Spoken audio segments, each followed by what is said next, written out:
Continuamos con un tema, la violencia escolar, el bullying, que mucho usted ha escuchado esa frase en su casa, lo ha visto en los periódicos. Como palabra anglosajona significa matón, o sea, es bastante dura, ¿no? La usa, pero nosotros, pues a nivel latinoamericano le hemos dado otra connotación para que no sea tan fuerte.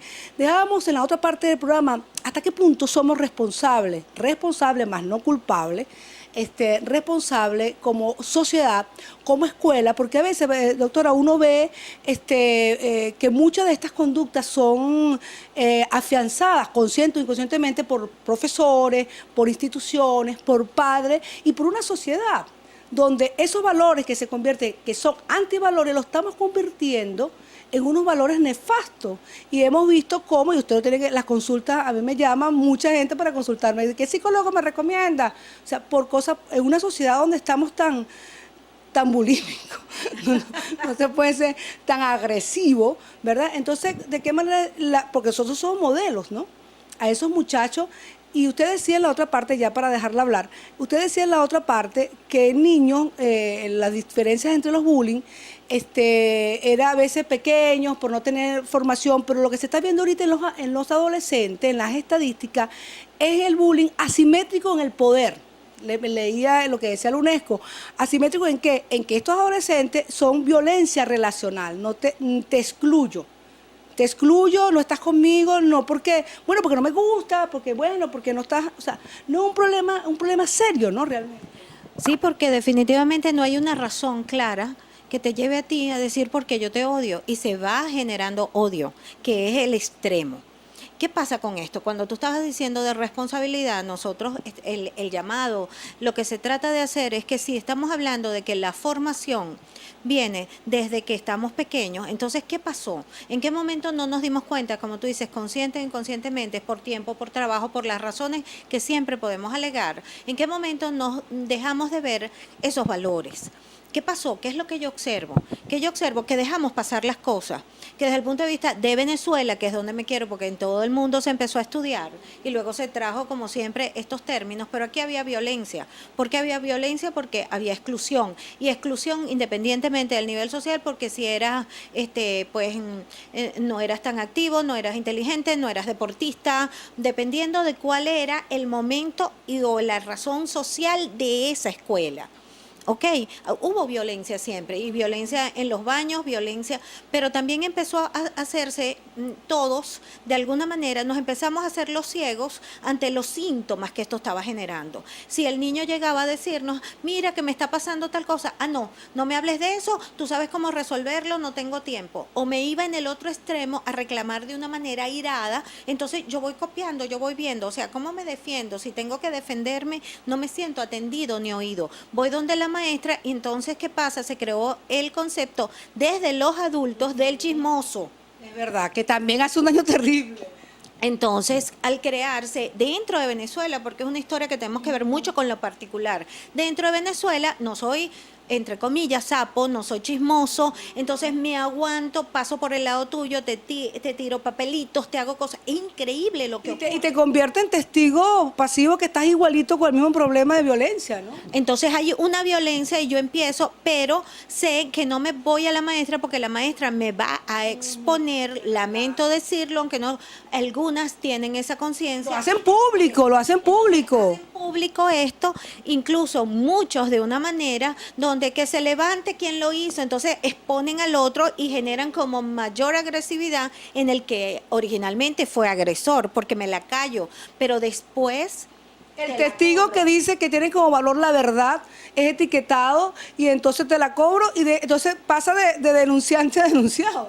Sí, entonces... Es un juego perverso. Es un juego pasivo-agresivo, y de eso vamos formando luego tipos de personalidad o trastornos relacionales que son pasivo-agresivos. Yo me callo, pero tengo dentro de mí una cantidad de violencia o de emociones encontradas guardadas, pero cuando las saco es de una manera desmedida. Entonces, yo no estoy buscando un equilibrio, estoy buscando extremos. Y después terminamos hablando de sociedades que terminan siendo pasivo-agresivas, un tanto bipolares y todo eso que se vuelve moda. ¿Qué queremos? Que no sea moda, que se actúe, que podamos ser atentos y alertas a qué está ocurriendo. Si mi hijo lo veo aislado, deprimido, no quiero ir al colegio, tengo que oírlo porque también lo juzgo. Así como el maestro lo juzga, yo no lo oigo porque también tengo miedo. Resulta que Miedo de ser excluido también, ¿no? Eso puede pasar, ¿no? De que mi hijo sea excluido de una sociedad donde está viviendo todo el día. Entonces, fíjate que yo le transmito ese miedo a mi hijo o lo hago de una manera inadecuada, donde me hago el fuerte y hago lo mismo. ¿Dónde están los valores? Tendríamos que recortar, es un problema de valor, porque la verdad, la solidaridad son valores ancestrales y culturales. Pero los decimos, mi gran observación de los últimos tiempos, tanto en consulta como en la parte social, con toda la observación que decimos que antes venían por problemas muy puntuales a la consulta, ahora traen la parte social dentro de la consulta. Eso ha sido un cambio, nosotros tenemos que ir manejando esos cambios. Y dentro de las observaciones que yo hago, digo que es un problema de valores. ¿Por qué? Porque si yo antepongo el respeto, yo tengo que empezar a medir mis palabras con el respeto.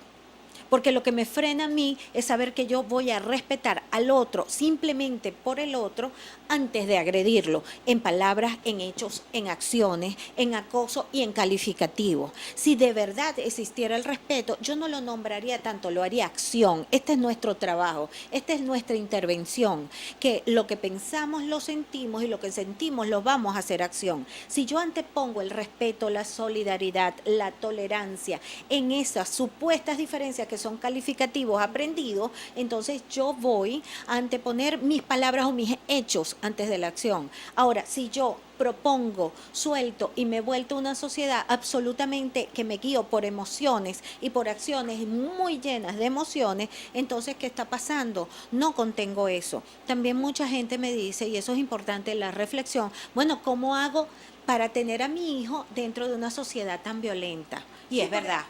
Pero también hay una cosa que yo nunca he podido entender. Muchos de esos padres, o muchos de los padres, nosotros fuimos criados por valores. A nadie nos enseñan a ser padres, por supuesto, y a nadie nos enseñan a ser hijos, ni a ser sociedad.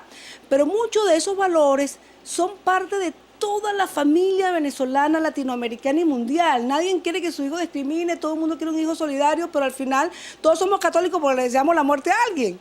Es un momento de locura. A mí me parece eso es una locura, siempre lo he dicho, ¿no? O sea, esa doble moral que se vive dentro de una sociedad venezolana en este caso. O sea, yo respeto al otro, pero lo insulto. Es una cosa loca. Y entonces esos hijos están viendo eso. Yo le enseño a mi hijo responsabilidad, verdad, pero cuando voy a decir la verdad, que estoy viendo un acto malo dentro de un grupo o dentro de una escuela, automáticamente estoy etiquetado por el mismo docente. O sea, eso no es nuevo. Hay docentes y había consejos de padres que etiquetan a los estudiantes, me decía una colega, etiquetan a los estudiantes si te rasparon 2 materias, pero no se preocupan ni se ocupan de por qué le quedaron las 2 materias. O sea, y usted decía algo bien importante, ¿qué hacer? Eso me lo responde, por supuesto, en la otra parte del programa, porque nosotros hablamos del tema, pero también damos soluciones. Ya regresamos.